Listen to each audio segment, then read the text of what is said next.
You'd think Henry VIII's reign of terror would end with his death, right? Wrong. This man was so committed to being a disaster that even his corpse managed to cause absolute mayhem.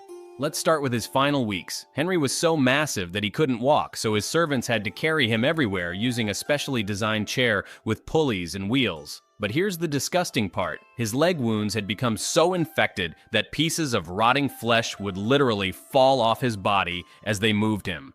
Servants had to follow behind him with cloths to clean up the chunks of decomposing king that dropped on the palace floors.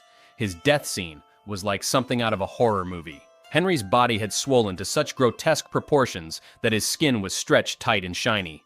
The smell was so overwhelming that even his doctors, who were used to medieval medical horrors, had to leave the room to vomit. When he finally died, nobody wanted to get close enough to officially confirm he was dead. But wait, it gets so much worse. Henry's body was so bloated with gases from internal decomposition that his coffin had to be specially reinforced.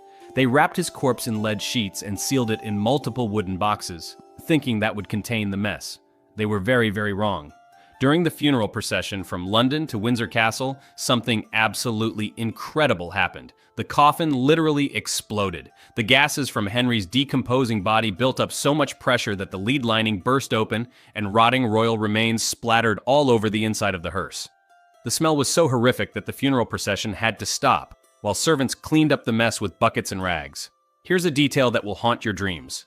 Dogs were reportedly seen licking up the remains of Henry VIII that had leaked from his coffin onto the road. The man who claimed to rule by divine right ended up as dog food on a country highway. Even his burial became a disaster.